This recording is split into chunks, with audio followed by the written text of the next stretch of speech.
कहानी की शुरुआत में एक आदमी जिसका नाम ओल्ड माँ होता है समुद्र में मछली का चारा डाल रहा होता है। चारा पानी में जाते ही ज्यादा समय नहीं लगता। आसपास घूम रही बड़ी सफेद शार्क उसकी गंध से आकर्षित होकर तेजी से उसकी तरफ आने लगती है। इसके बाद वह एक लोहे के पिंजरे में एक कपल को बैठाकर पिंजरे को पूरी तरह बंद कर देता है। धीरे धीरे वह पिंजरा पानी के अंदर नीचे उतरने लगता है। शुरुआत में जो कपल काफी घबराए हुआ था, अब उनका डर धीरे धीरे कम होने लगता है, क्योंकि उनकी नजर अब सामने दिख रहे खतरनाक लेकिन रोमांचक दृश्य पर टिक जाती है। ये दरअसल समुद्र के बीच होने वाला एक बेहद रोमांचक डाइविंग एक्सपीरियंस होता है, जहां लोग पैसे देकर समुद्र की सबसे खतरनाक शिकारी शार्क को बहुत करीब से देखने का मौका पाते हैं। बहुत जल्दी यह इंसान और शार्क के साथ पानी में उतरने वाला अनुभव खत्म हो जाता है और सब कुछ सामान्य लगता है। जब वो कपल वापस जहाज के डेक पर आते हैं तो वे अभी भी उत्साह में उस अनुभव को याद कर रहे होते हैं, जैसे उन्होंने कोई जिंदगी का सबसे रोमांचक पल जी लिया हो। लेकिन तभी अचानक माहौल पूरी तरह बदल जाता है। जहाज का कप्तान, जो अब तक बहुत दोस्ताना और मददगार लग रहा था, अचानक अपना असली रूप दिखाता है। वह बिना किसी चेतावनी के एक चाकू निकालता है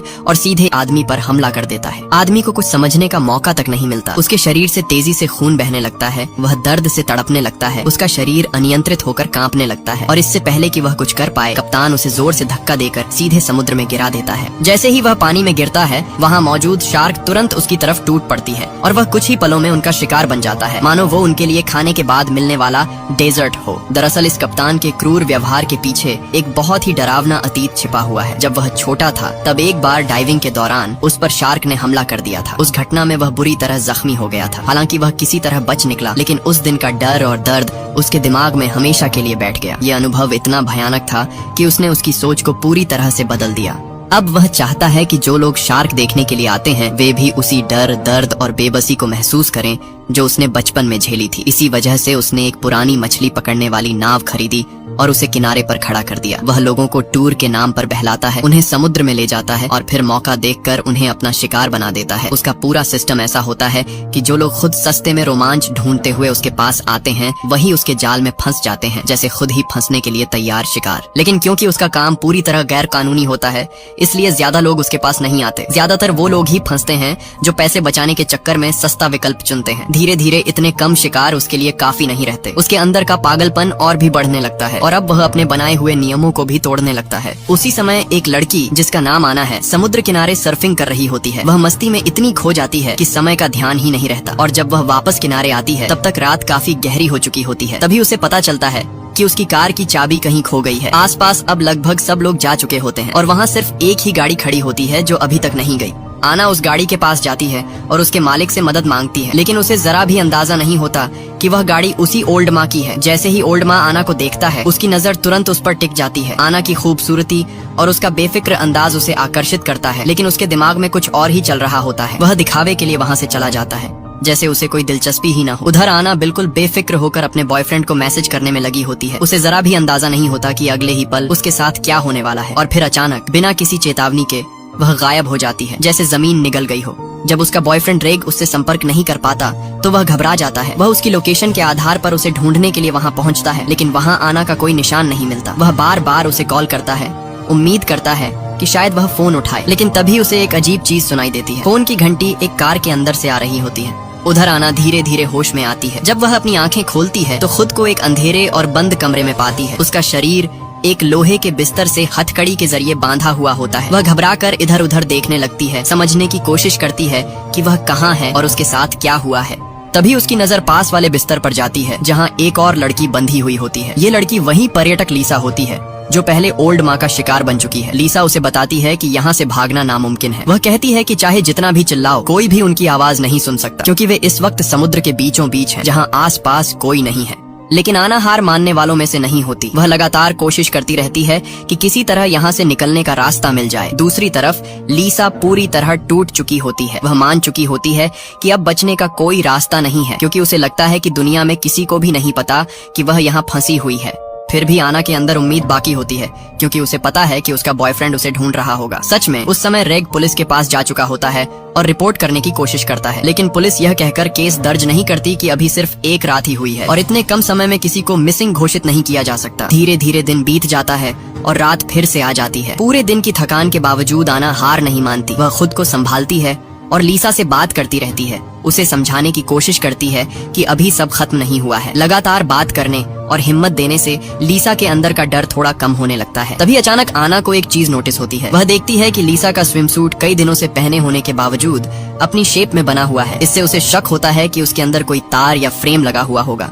जैसे ही वह यह बात बताती है, लीसा तुरंत समझ जाती है और बिना समय गंवाए अपना स्विम सूट उतारकर आना की तरफ फेंक देती है। आना ध्यान से उसे चेक करती है और सच में उसे उसके अंदर से एक पतली धातु की तार मिल जाती है।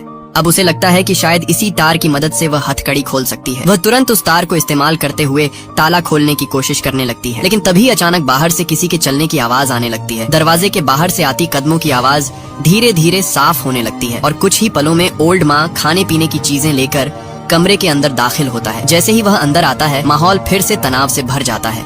लीसा उसे देखकर सतर्क हो जाती है। वह उसके हाथ से कुछ भी लेने में हिचकिचाती है, क्योंकि उसे पता है कि इस आदमी पर भरोसा करना बेहद खतरनाक है। लेकिन काफी देर तक भूखे प्यासे रहने के बाद उसका शरीर जवाब देने लगता है और आखिरकार वह मजबूरी में पानी का गिलास पकड़ लेती है। उधर ओल्ड माँ की नजर बहुत तेज होती है। जैसे ही वह बिस्तर पर पड़े कंबल को हल्का सा खिसकता हुआ देखता है, उसे शक होता है कि शायद लीसा ने कपड़े नहीं पहने हुए हैं। वह इस बात को लेकर सवाल करने ही वाला होता है, तभी आना जानबूझकर उसे गुस्से में भला बुरा कहना शुरू कर देती है ताकि उसका ध्यान भटक जाए। उसकी ये चाल काम कर जाती है और ओल्ड माँ का फोकस लीसा से हटकर आना पर चला जाता है। आना बिना देर किए खाना अपने हाथ में ले लेती है। उसे अच्छे से समझ में आ चुका होता है कि अगर उसे यहाँ से जिंदा निकलना है तो उसे अपनी ताकत बनाए रखनी होगी, इसलिए वह मजबूरी में ही सही लेकिन खाना खा लेती है। ओल्ड माँ कुछ देर तक उन्हें देखता रहता है और फिर वहाँ से चला जाता है।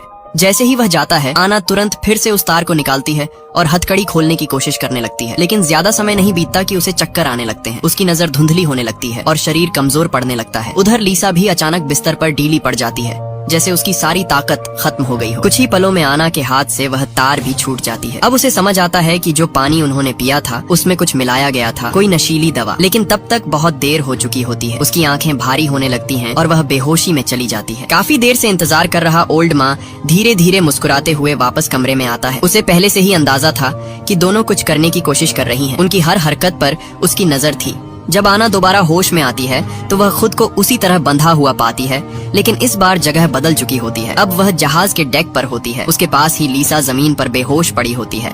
ओल्ड माँ आगे बढ़ता है और लीसा के बालों का एक छोटा सा गुच्छा काट लेता है। फिर वह उसे हल्के से थपथपाकर होश में लाता है। इसके बाद वह पास जाकर एक मशीन का बटन दबाता है। जैसे ही मशीन चालू होती है, आना की नजर सामने जाती है और वह देखती है कि लीसा को एक लोहे के पिंजरे जैसी संरचना में बांधकर एक हाइड्रोलिक आर्म से लटका दिया गया है। ओल्ड माँ धीरे धीरे उस लीवर को आगे बढ़ाता है और लीसा का शरीर हवा में लटकते हुए धीरे धीरे डेक से दूर जाने लगता है। असल में ओल्ड माँ पहले ही समुद्र में चारा डाल चुका होता है और नीचे पानी में कई शार्क इकट्ठा हो चुकी होती हैं। जैसे ही दोनों को यह समझ आता है कि क्या होने वाला है, वे डर के मारे जोर जोर से चिल्लाने लगती हैं। लेकिन ओल्ड माँ ने सब कुछ सोच समझ कर किया होता है। वह जानबूझकर रात के समय ही यह सब करता है ताकि कोई उसे देख न सके। इस वक्त समुद्र के बीचों बीच उनके अलावा कोई नहीं होता।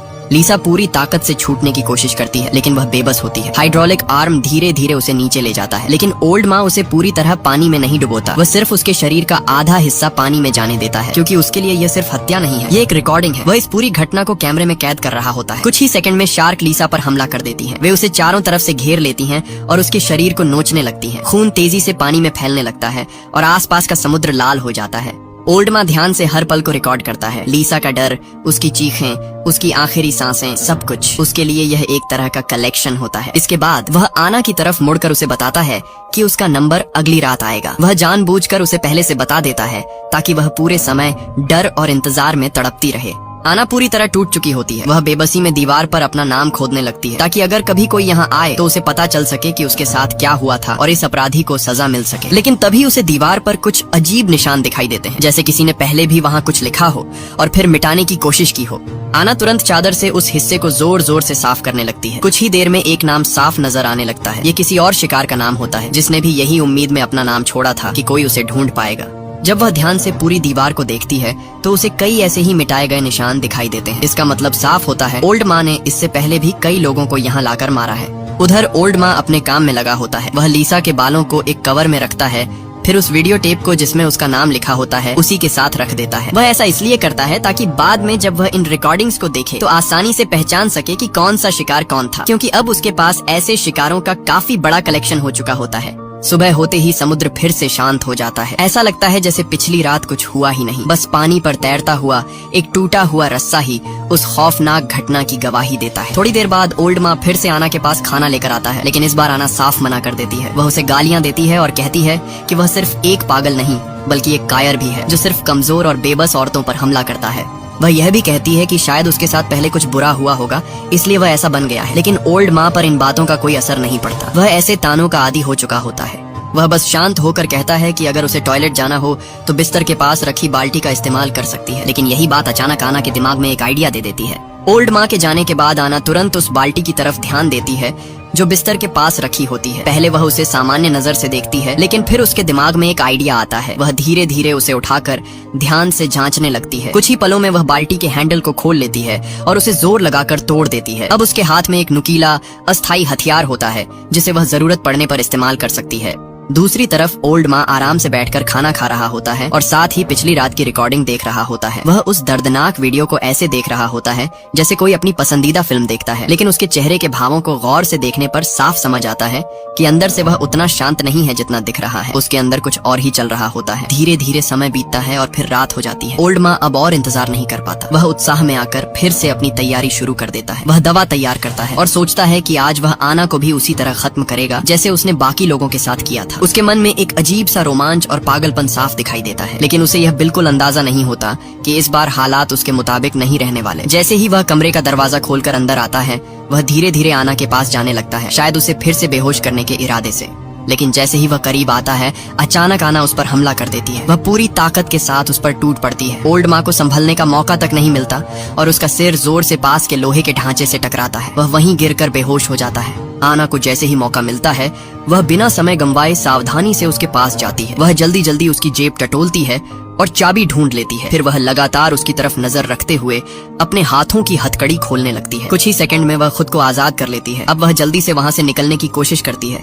पहुंचकर वह रेडियो से मदद मांगने की कोशिश करती है, लेकिन उसे चलाना नहीं आता और रेडियो से सिर्फ अजीब सी खरखराहट की आवाज आती है। इसी दौरान दवा का असर और बढ़ने लगता है। उसका शरीर कमजोर होने लगता है, लेकिन तभी उसकी नजर दूर समुद्र में एक दूसरी नाव पर पड़ती है।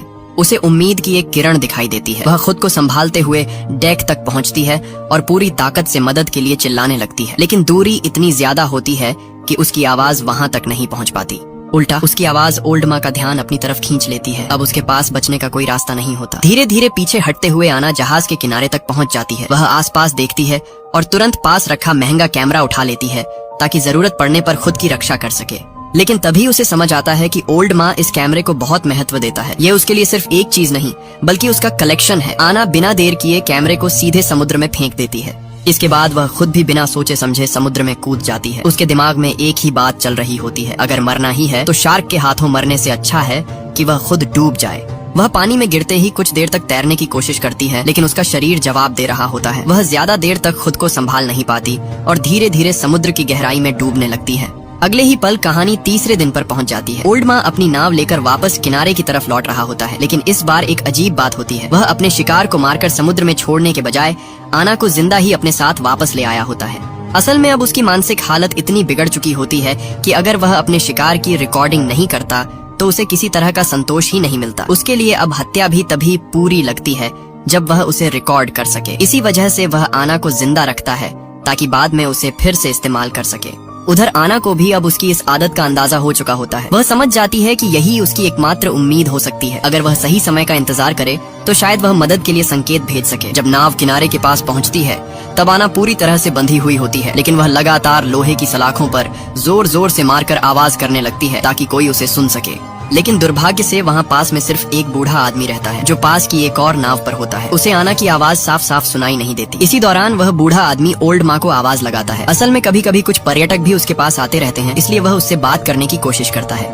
लेकिन इस बार ओल्ड माँ का पूरा ध्यान आना पर होता है। उसे डर होता है कि अगर उसने ध्यान भटकाया तो उसका शिकार कहीं हाथ से निकल न जाए, इसलिए वह उस बूढ़े आदमी को नजरअंदाज करके सीधे वहाँ से चला जाता है। उधर आखिरकार पुलिस भी केस दर्ज कर लेती है, लेकिन उनका मानना होता है कि आना सर्फिंग के दौरान समुद्र में बह गई होगी। वे आसपास के समुद्री इलाके में खोजबीन करते रहते हैं, लेकिन उन्हें कोई सुराग नहीं मिलता। लेकिन आना का बॉयफ्रेंड रेग इस बात को मानने के लिए तैयार नहीं होता। उसे लगता है कि कुछ गड़बड़ है। वह खुद जांच करने का फैसला करता है। वह उस दिन की निगरानी कैमरों की फुटेज निकलवाता है और ध्यान से देखने लगता है। काफी देर तक देखने के बाद उसे एक अहम चीज दिखाई देती है। उस रात आखिरी में जो गाड़ी वहाँ से गई थी वही शायद इस मामले से जुड़ी हो सकती है। हालांकि वीडियो थोड़ा धुंधला होता है, लेकिन वह गाड़ी पर लगे विज्ञापन के निशान को पहचान लेता है। उसी के आधार पर वह उस मछली पकड़ने वाली नाव तक पहुँच जाता है जो अभी अभी वापस बंदरगाह पर आई होती है। रेग उस नाव के पास जाता है और दरवाजा खटखटाता है, लेकिन कोई जवाब नहीं मिलता। दरवाजा बंद होता है, इसलिए वह अंदर नहीं जा पाता।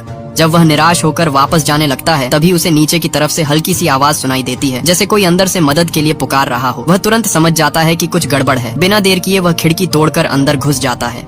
अंदर जाकर वह आवाज का पीछा करता है और जल्दी ही जहाज के नीचे बने उस गुप्त कमरे तक पहुंच जाता है। और आखिरकार वह अपनी कई दिनों से लापता गर्लफ्रेंड आना को ढूंढ लेता है, लेकिन उसे यह बिल्कुल पता नहीं होता कि उसी समय ओल्ड माँ वापस लौट चुका है। आना तुरंत उसे समझाती है कि वहाँ से बाहर निकलने लगता है, लेकिन तभी अचानक उस पर पीछे से हमला हो जाता है। ओल्ड माँ उसे जोर जोर से पीटने लगता है। उसका फोन हाथ से गिर जाता है। रेग किसी तरह जमीन से फोन उठाने की कोशिश करता है, लेकिन तभी ओल्ड माँ उसके पीछे चाकू से वार कर देता है। इसके बाद वह उसे लात मारता है और उसके हाथ से फोन छीनकर कॉल काट देता है। अब वह उसे खत्म करने ही वाला होता है, लेकिन तभी रेग अचानक हिम्मत जुटाकर पलटवार करता है। वह ओल्ड माँ को नीचे गिरा देता है और उसके ऊपर चढ़कर उसे दबा लेता है। वह पूरी ताकत से उसे पकड़े रखता है, चाहे ओल्ड माँ उसे कितना भी खरोंचने या मारने की कोशिश करे। धीरे धीरे ओल्ड माँ की सांसें फूलने लगती हैं, लेकिन तभी अचानक बाहर से आवाज आती है। वही बूढ़ा आदमी शोर सुनकर वहाँ पहुँच जाता है। बूढ़ा आदमी जब वहाँ पहुँचता है तो सामने का दृश्य देखकर वह पूरी तरह से चौंक जाता है। वह पहले तो यही समझता है कि रेग ही कोई हमलावर है, क्योंकि ऊपर से देखने पर वही ओल्ड माँ को दबाए हुए होता है। लेकिन तभी उसे नीचे से आती आना की मदद की आवाज सुनाई देती है। अब उसे महसूस होता है कि मामला कुछ और है। वह कुछ समझ पाता उससे पहले ही हालात तेजी से बदल जाते हैं। ओल्ड माँ को एहसास हो जाता है कि अब वह ज्यादा देर तक किनारे पर नहीं रुक सकता। अगर उसने देर की तो सच सामने आ सकता है। इसलिए वह तुरंत पहले की तरह ही सबूत मिटाने का प्लान बनाता है, यानी शिकार को समुद्र में ले जाकर खत्म करना। लेकिन इस बार एक दिक्कत होती है। उसकी नाव में तेल लगभग खत्म हो चुका होता है। वह ज्यादा दूर तक नहीं जा सकता। इसके बावजूद उसका पागलपन अब इस हद तक पहुंच चुका होता है कि वह जोखिम उठाने से भी नहीं डरता। चाहे दिन का उजाला ही क्यों न हो और चाहे वह किनारे के पास ही क्यों न हो, वह फिर भी अपना प्लान पूरा करना चाहता है। अब रेग को भी उसी खौफनाक अंजाम की तरफ ले जाया जा रहा होता है जिसका शिकार बाकी लोग हो चुके हैं। ओल्ड माँ फिर से कैमरा तैयार कर चुका होता है ताकि इस बार भी वह इस पल को रिकॉर्ड कर सके। लेकिन इस बार किस्मत थोड़ी अलग होती है। शार्क आसपास जरूर घूम रही होती हैं, लेकिन वे तुरंत हमला नहीं करती। वे कुछ देर तक चक्कर लगाती रहती हैं, फिर चारा खत्म होने के बाद धीरे धीरे वहाँ से हट जाती हैं। ओल्ड माँ मजबूर होकर रेग को वापस ऊपर खींचता है, लेकिन इससे पहले कि आना राहत की सांस ले पाए, ओल्ड माँ अचानक रेग के पेट के पास कई बार चाकू घोंप देता है। रेग दर्द से तड़प उठता है। फिर ओल्ड माँ उसे दोबारा समुद्र में गिरा देता है। रेग अपने घाव को हाथ से दबाकर खून रोकने की कोशिश करता है, लेकिन खून बहुत तेजी से बह रहा होता है। पानी में खून फैलते ही शार्क फिर से आकर्षित होकर वापस आने लगती है। अब स्थिति फिर से बेहद खतरनाक हो जाती है। आना और रेग दोनों को लगता है कि अब बचना मुश्किल है, लेकिन तभी अचानक हाइड्रोलिक मशीन रुक जाती है। यह किसी दया की वजह से नहीं होता, बल्कि इसलिए क्योंकि उसी समय दूर से एक टूरिस्ट हेलीकॉप्टर उनकी तरफ आता हुआ दिखाई देता है। ओल्ड माँ समझ जाता है कि अगर उसने अभी कुछ किया तो वह पकड़ा जा सकता है, क्योंकि वे अभी गहरे समुद्र में नहीं बल्कि किनारे के पास है। इस वजह से रेग एक बार फिर बच जाता है, लेकिन उसकी हालत बहुत खराब हो चुकी होती है। अगर उसे तुरंत इलाज नहीं मिला तो सिर्फ खून बहने की वजह से ही उसकी जान जा सकती है। कुछ ही देर में वह ज्यादा खून बहने की वजह से बेहोश हो जाता है। यह देखकर आना समझ जाती है कि अब अगर उसने कुछ नहीं किया तो सब खत्म हो जाएगा। वह दर्द सहते हुए एक खतरनाक फैसला लेती है। वह अपने ही अंगूठे को जोर लगाकर तोड़ देती है ताकि उसका हाथ थोड़ा पतला हो जाए और वह हथकड़ी से निकल सके। लेकिन हकीकत फिल्मों जैसी नहीं होती। काफी कोशिश करने के बाद भी वह हथकड़ी से बाहर नहीं निकल पाती। उधर रेग की सांसें धीरे धीरे कमजोर होती जा रही होती हैं। आना कुछ पल के लिए सोच में पड़ जाती है और फिर एक बहुत बड़ा फैसला लेती है। वह धीरे धीरे अपना हाथ अपने मुंह की तरफ ले जाती है। इसके बाद समय फिर से रात में पहुंच जाता है। ओल्ड माँ फिर से अपनी तैयारी में लग जाता है। वह दवा तैयार करता है और सोचता है कि अब वह आना को खत्म कर देगा। लेकिन जैसे ही वह कमरे का दरवाजा खोलकर अंदर आता है, वह हैरान रह जाता है। कमरे में आना नहीं होती। बिस्तर पर सिर्फ खून से सना हुआ एक कटा हुआ हाथ पड़ा होता है। ओल्ड माँ कुछ समझ पाता उससे पहले ही दरवाजे के पीछे छिपी आना तेजी से बाहर निकलती है और दरवाजा बाहर से बंद कर देती है। ओल्ड माँ तुरंत हरकत में आता है। वह जल्दी से एक स्क्रू ड्राइवर उठाता है और वेंटिलेशन का ढक्कन खोलकर बाहर निकल जाता है। इसके बाद वह तुरंत जहाज की बिजली बंद कर देता है। उधर आना जहाज को चलाने की कोशिश कर रही होती है, लेकिन अचानक बिजली जाने से उसे समझ आता है कि ओल्ड माँ बाहर आ चुका है। वह तुरंत टूल बॉक्स खोलती है और उसमें से एक सिग्नल फ्लेयर निकाल लेती है। तभी ओल्ड माँ चुपचाप उसके पीछे आ जाता है, लेकिन इस बार आना सतर्क होती है। जैसे ही वह उसे देखती है, वह बिना देर किए फ्लेयर गन चला देती है। फ्लेयर सीधे ओल्ड माँ को लगती है और वह जमीन पर गिर जाता है। आना तुरंत मौका देखकर समुद्र में कूद जाती है और किनारे की तरफ तैरने लगती है। क्योंकि वे किनारे के काफी पास होते हैं, पानी ज्यादा गहरा नहीं होता। उसके शरीर से निकल रहा खून भी इस बार शार्क को आकर्षित नहीं करता। वह किसी तरह तैरकर किनारे के पास पहुंच जाती है, लेकिन तभी एक और मुसीबत सामने आ जाती है। जैसे ही आना किसी तरह तैरकर किनारे के पास पहुंचती है, तभी एक यॉट उससे भी पहले किनारे पर आकर रुक जाती है। इससे पहले कि आना कुछ समझ पाए या मदद के लिए पुकार सके, ओल्ड माँ वहाँ पहले ही पहुंच चुका होता है। वह तेजी से उसकी तरफ बढ़ता है और उसे पकड़कर जमीन पर गिरा देता है। आना को मदद मांगने का मौका तक नहीं मिलता और वह एक बार फिर उसके कब्जे में आ जाती है। आसपास का इलाका रोशनी से भरा होता है, लेकिन गहरी रात की वजह से वहाँ कोई इंसान मौजूद नहीं होता। इतनी नजदीक आकर भी वह फिर से भागने का मौका खो देती है। कुछ ही देर बाद रेक को भी वहाँ लाया जाता है। अब ओल्ड माँ तय कर चुका होता है कि वह पहले आना को खत्म करेगा, क्योंकि वही बार बार उसके लिए मुसीबत बन रही थी। जल्दी ही खून की गंध से आकर्षित होकर एक बहुत बड़ी सफेद शार्क वहां आ जाती है। ओल्ड माँ के लिए यह अब तक देखी गई सबसे बड़ी शार्क होती है और उसे देखकर वह और भी ज्यादा उत्साहित हो जाता है। वह तुरंत मशीन चालू करता है और आना को नीचे समुद्र की तरफ उतारने लगता है। आना के पास अब कुछ भी करने का विकल्प नहीं होता। वह अपने कटे हुए हाथ के बावजूद खुद को संभालने की कोशिश करती है और डर के साथ नीचे देखती है। शार्क उसके आसपास घूमती रहती है, लेकिन तुरंत हमला नहीं करती, बिल्कुल वैसे ही जैसे पहले हुआ था। ओल्ड माँ यह देखकर परेशान हो जाता है। वह इस बार भी वही नतीजा नहीं चाहता, इसीलिए वह गुस्से में आकर एक भाला हारपून उठाता है और खुद ही दखल देने की कोशिश करता है। लेकिन जैसे ही वह भाला चलाता है, शार्क और ज्यादा उग्र हो जाती है और भाला उसके हाथ से छूट जाता है। आना तुरंत मौका पहचान लेती है। वह तेजी से उस भाले को उठा लेती है और उसके हुक को ऊपर लगे लोहे के रिंग में फंसा देती है। फिर वह पूरी ताकत लगाकर उस पर चढ़ने लगती है और किसी तरह वापस ऊपर डेक तक पहुंच जाती है। आखिरकार वह उस खतरनाक समुद्र से बाहर निकल आती है, लेकिन उसे पता होता है कि वह ज्यादा देर तक जिंदा नहीं रह पाएगी अगर कुछ बड़ा कदम नहीं उठाया।